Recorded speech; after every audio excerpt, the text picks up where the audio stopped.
Meskipun hanya berada di Abu Dhabi selama 9 jam, Presiden RI Prabowo Subianto berhasil membawa pulang 8 kesepakatan strategis dari pertemuannya dengan pemerintah Uni Emirat Arab. Ladies and gentlemen, please be upstanding for the President of the Republic of Indonesia. Kesepakatan tersebut mencerminkan komitmen kuat kedua negara dalam memperdalam hubungan bilateral di berbagai sektor penting. 8 kesepakatan tersebut meliputi pernyataan kehendak tentang kemitraan alam dan iklim kerjasama antara Kementerian Luar Negeri PI dan Kemenko Pangan RI yang berfokus pada isu lingkungan dan ketahanan pangan, protokol perubahan kerjasama kelautan dan perikanan, pembaruan nota kesepahaman antara pemerintah Indonesia dan WE dalam bidang kelautan dan perikanan. Good afternoon, ladies and gentlemen, Ibu dan Bapak yang terhormat, and welcome. Hoş geldiniz, selamat datang. I'm Oscar Surbakti, a news and business presenter at TRT World. I hope you've been enjoying the Antalya Diplomacy Forum so far. It is now my pleasure to welcome and introduce our distinguished guest for this ADF talk session, the President of the Republic of Indonesia, His Excellency Pak Prabowo Subianto. Prabowo Subianto became Indonesia's 8th president in October 2024 after winning the presidential election earlier that year. A former military general and businessman, he received an international education before graduating from the Indonesian Military Academy in 1974 and quickly rose through the ranks of the Army's elite special forces. Transitioning to politics, he co-founded the Gerindra Party in 2008 and ran for president twice before he was appointed defense minister in 2019. 3 times, oh, I'm sorry. As leader of the world's 3rd largest democracy, Prabowo Subianto is committed to strengthening Indonesia's sovereignty, driving economic development, and navigating complex geopolitical challenges, all while drawing on his extensive experience and deep commitment to his nation's future. Bapak Presiden, selamat datang dan terima kasih telah bergabung bersama kita. Mr. President, welcome and thank you so much for joining us. Now, before I ask you my first question, Pak, I just wanted to mention that this holds a special significance for me as an Australian with Indonesian parents from the Karo Highlands in North Sumatra. So on their behalf, I would just like to say Mujua Jua, which is the warmest greeting that you can give in the Karo language.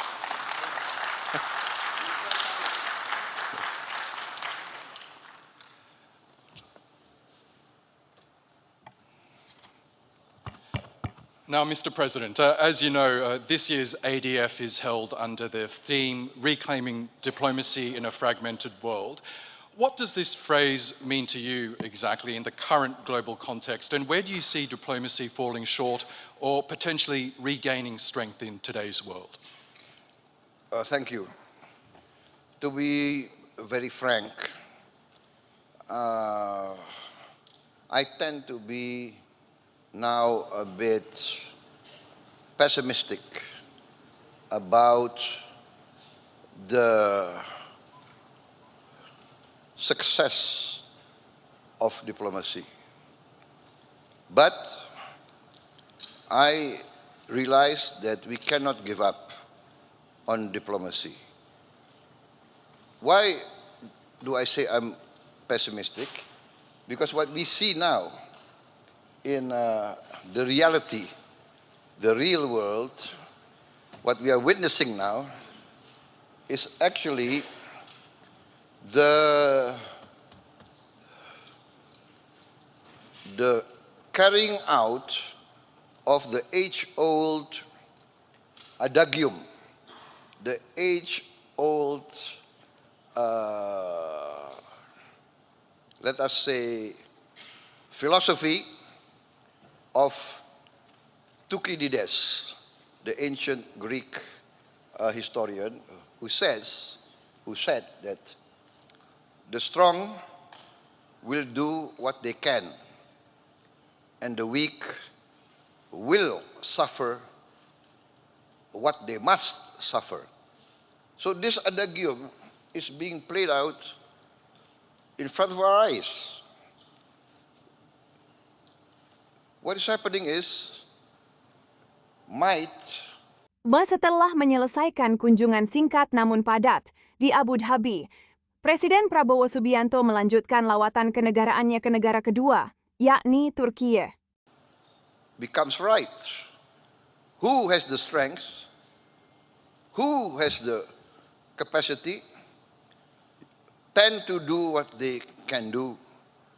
And this is very Pesawat kepresidenan lepas landas dari Bandara Internasional Presidential Flight Abu Dhabi pada jam 15:25 waktu setempat, Rabu 9 April tahun 2025. Dalam lawatan ke Turki, Prabowo dijadwalkan mengunjungi dua kota penting, Ankara sebagai ibu kota negara, dan Antalya, yang dikenal sebagai pusat kegiatan internasional dan ekonomi. Kunjungan ini bertujuan mempererat hubungan bilateral, khususnya dalam bidang pertahanan, teknologi, dan perdagangan.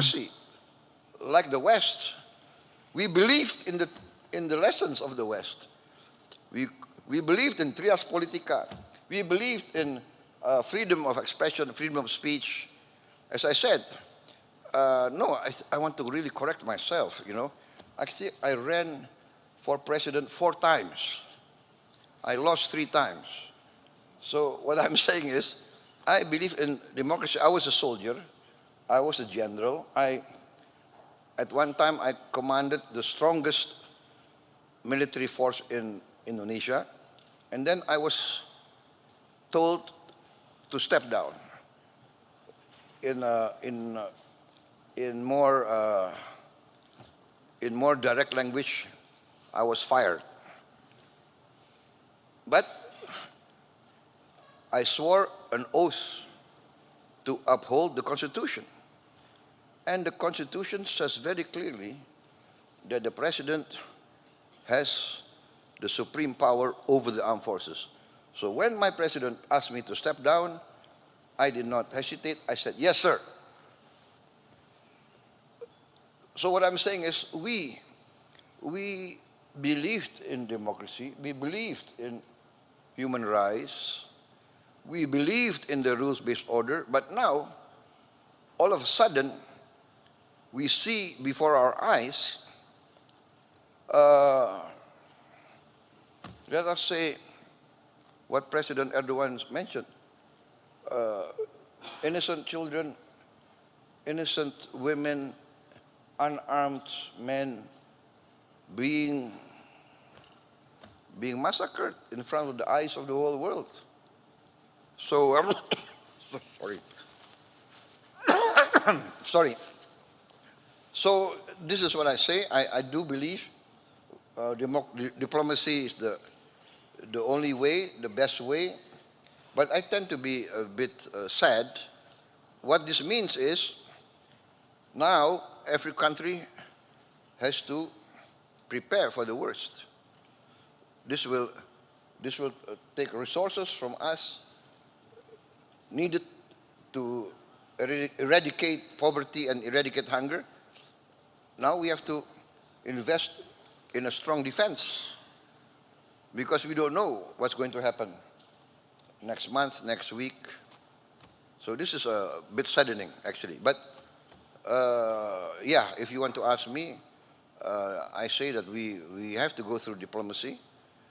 But many countries now are assessing, I think, and are preparing for the worst. Preparing for the worst. Thank you. Well, Indonesia, as we know, is known as a strong advocate for a more just and balanced global order. It sounds like you want to carry that tradition as well. From your perspective, what would an ideal global order look like? Well, actually, we already have the format. We have the United Nations. We have many institutions which are doing great work.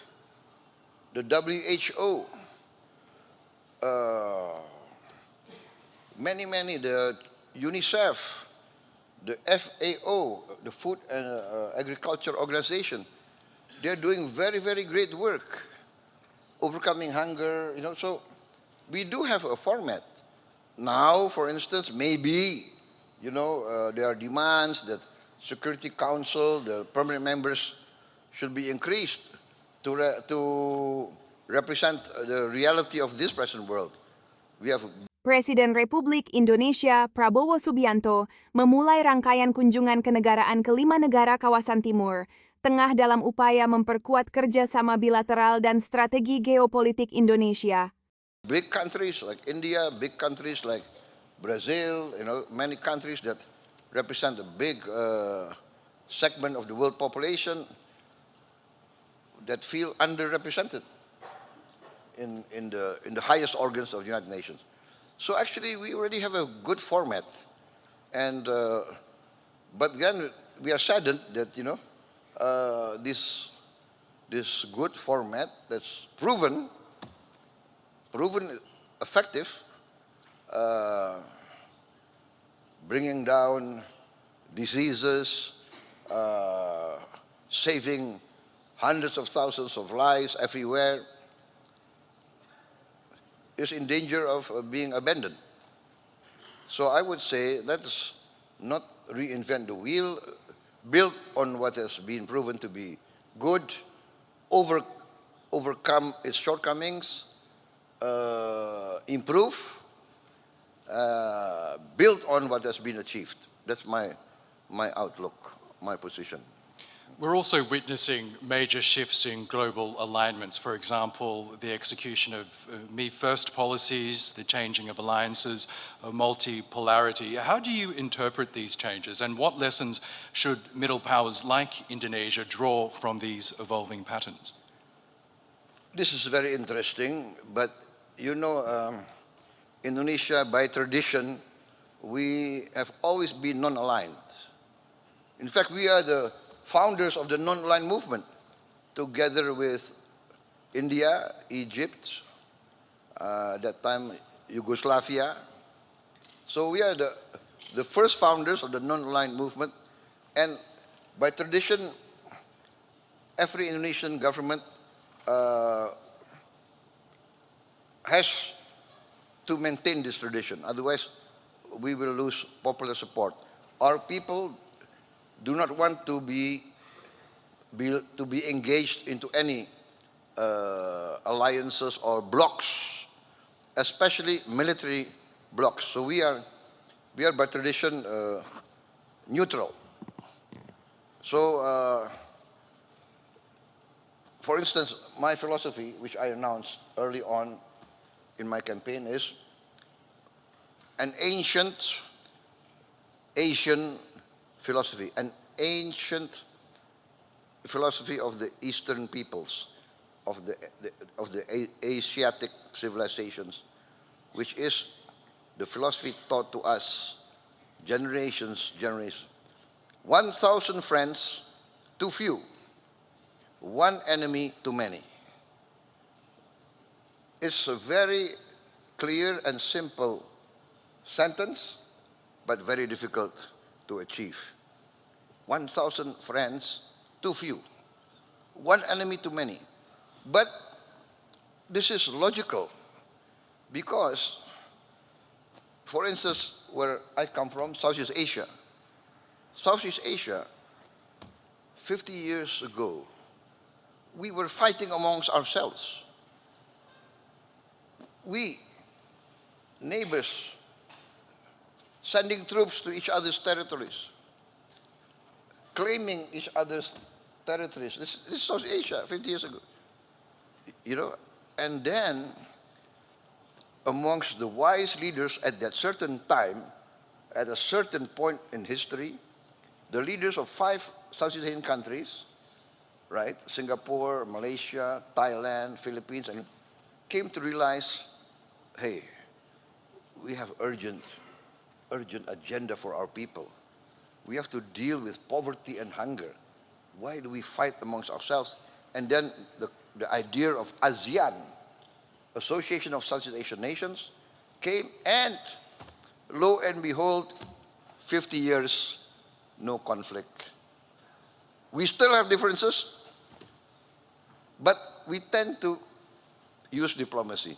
We tend to talk, and sometimes talk, is very tedious, but better talk than fight.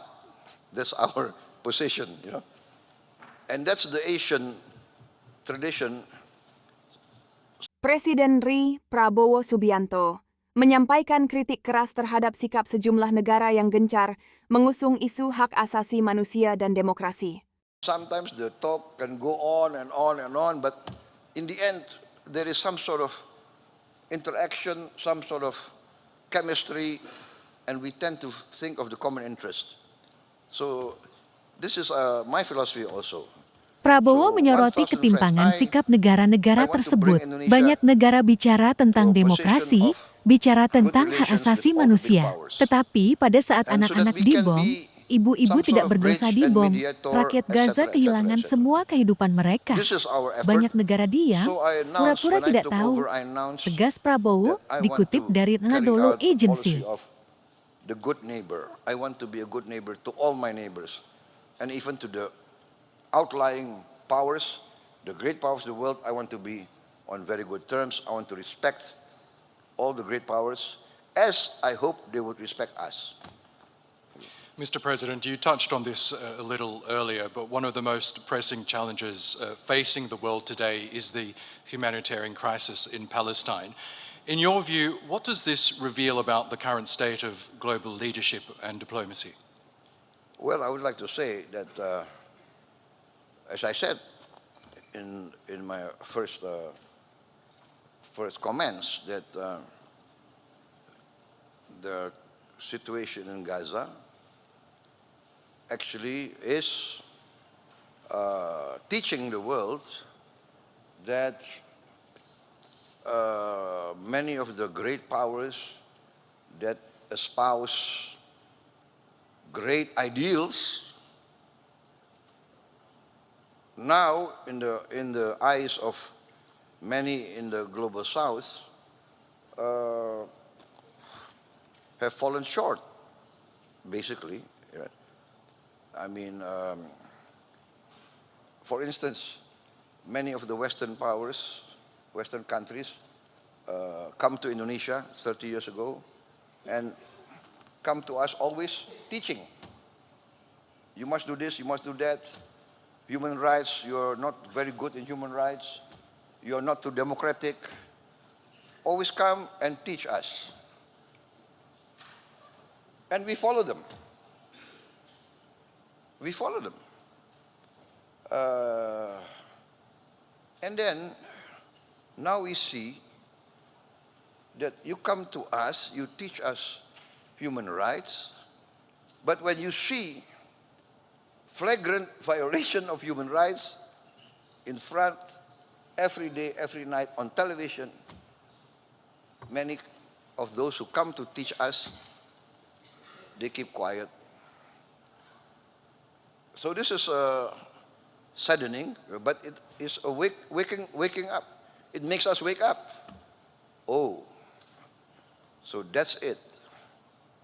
You tell us, we must do this, we must do that, we must do this. And then you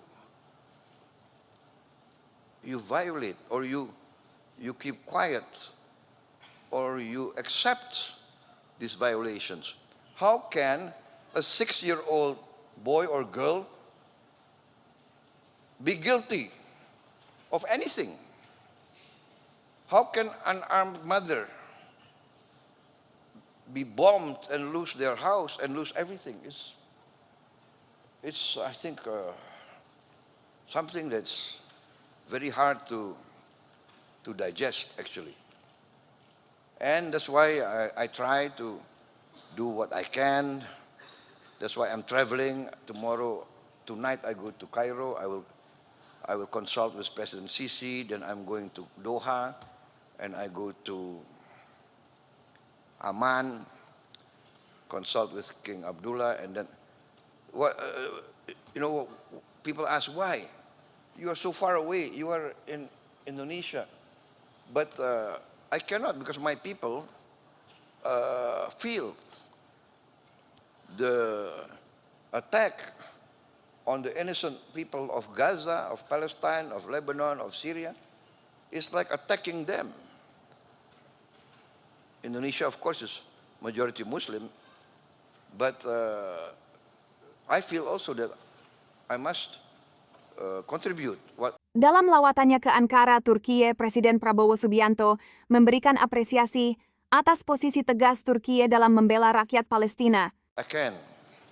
So I already, for instance, I sent a small Saat berbicara di medical parlemen team Turki pada Kamis 10 together April with tahun 2025, UAE. Prabowo We have menilai a Turki sebagai medical negara yang berani bersuara lantang field di tengah hospital. ketidakpastian global. We are Turki punya participating in sikap that. yang tegas. Karena And itu, we are kami merasa committed ingin also to bersama build another Turki membela hospital, keadilan, kebenaran di dunia yang sekarang in penuh Palestine, ketidakpastian, in West Bank, ujar maybe, and Prabowo. also in Gaza.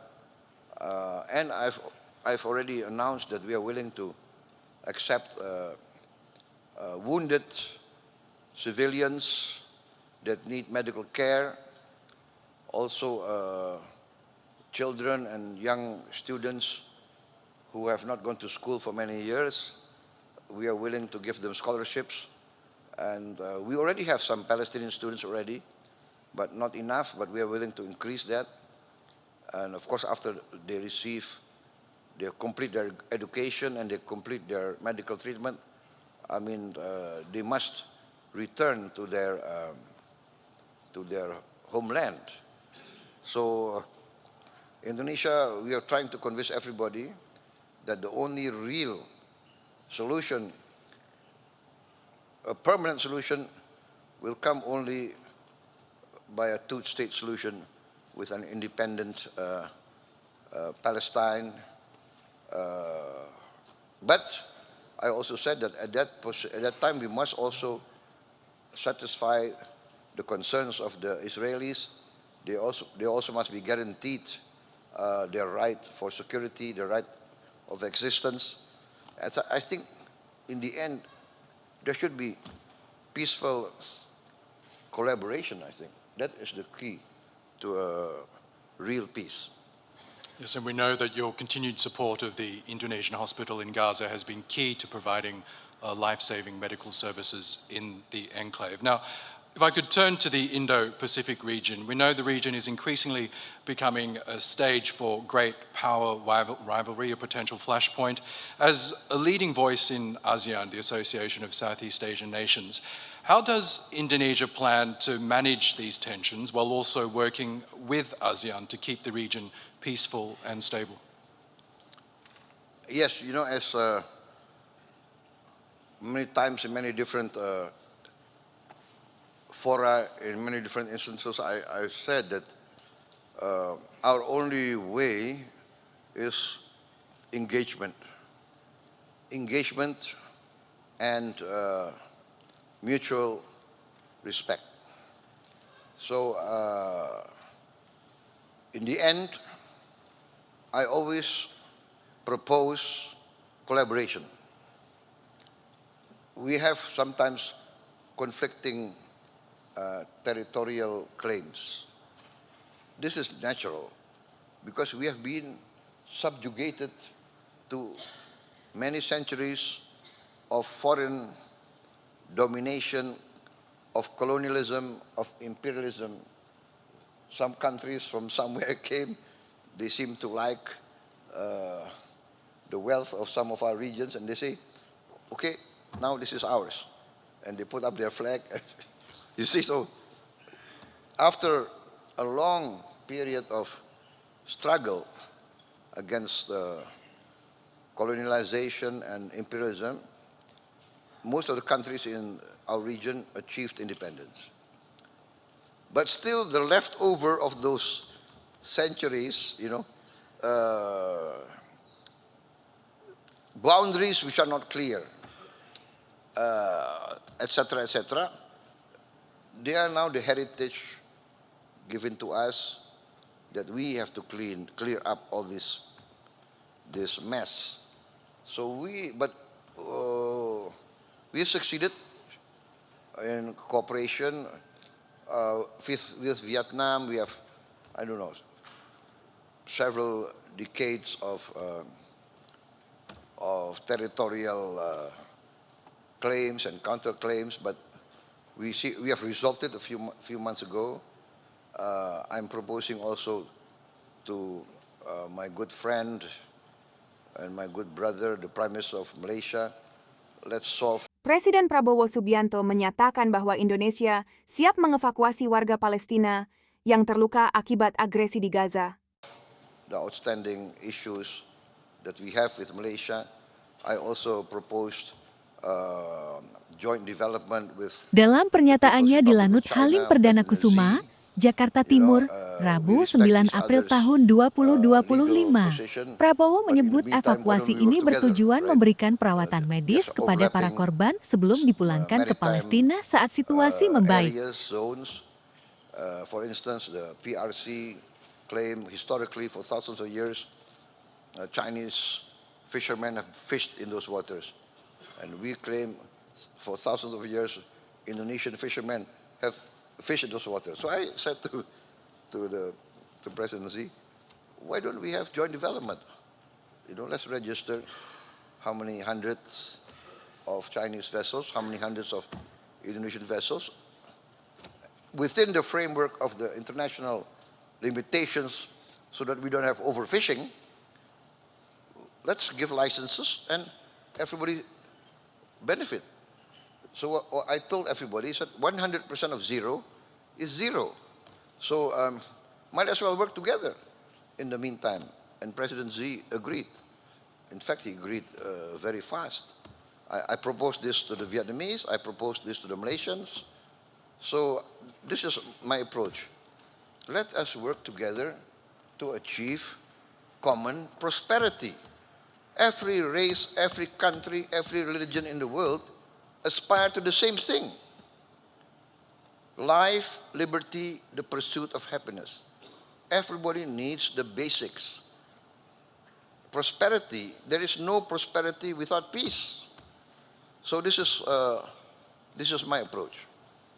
Now, becoming president was a hard-fought battle for you. You pointed out that you contested several elections before finally winning last year.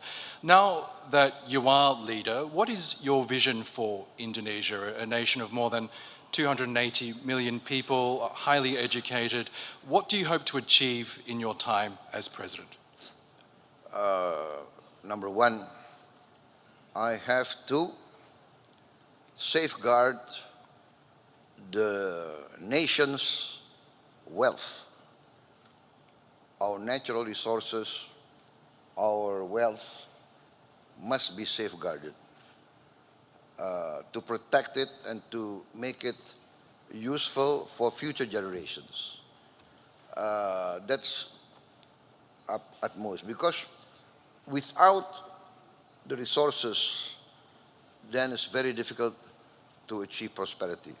Number two, we must have wise, correct, and common sense policies. That is the duty of every government, in my opinion. After being an amateur historian, I studied the history of many civilizations. The key to every country's well-being and independence is the ability of every country to guarantee food for its people, food security. And I think this is also the realization of the United Nations. The United Nations several years ago said that the future global crisis will be three. What they say, the FENW, food, energy, and water. So likewise, in Indonesia, I have to guarantee food for my people. Number two, I have to guarantee energy for my people. And then water. Alhamdulillah, thank God, Indonesia, we have abundance of water. We have the other way around. Sometimes we have too much water, and then there's flooding, you see? And that's I would say that's our challenge, right? Like, we must manage our water, that it becomes useful. It doesn't become a natural disaster. And this is also a matter of education, matter of good governance. So that, and then of course, prosperity can only be achieved by the the grasp of science and technology. Science and technology will enable us to industrialize. And so education, investment in science, technology, and in education is very important. In our budget, the number one, the highest item in our budget is education. I think it's the highest in the history of Indonesia. And then also I have rolled out a free meal for every children and every pregnant mother of Indonesia. So this is a massive program, very ambitious, but we are getting there. Sorry. At the end of 2025, we will provide meals for 82.9 million mouths by November 2025. So this is our program. We have to.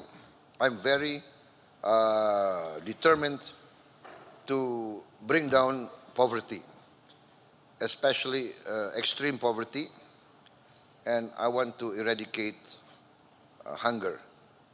Nobody must go hungry in a nation that is a member of the G20. Thank you. And finally, Mr. President, this year marks 75 years of Indonesia-Turkey diplomatic relations. Both nations share a deep historical bond and strategic partnership.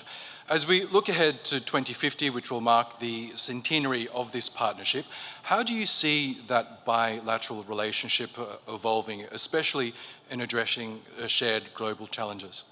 I'm very optimistic in this case. I'm very bullish in the sense that Turkey has a special place in Indonesia, the Indonesian people, you know.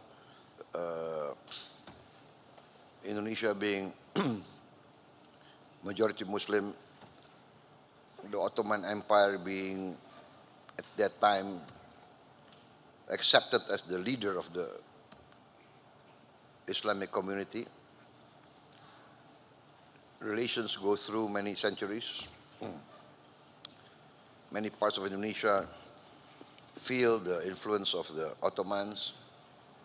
Many cases we were attacked by foreign powers. The Ottomans came to the assistance of our sultans. So there's this emotional bond. And I think even now, President Erdogan told us that there are Indonesian tourists coming to Turkey, I think in the figure of 200,000 every year.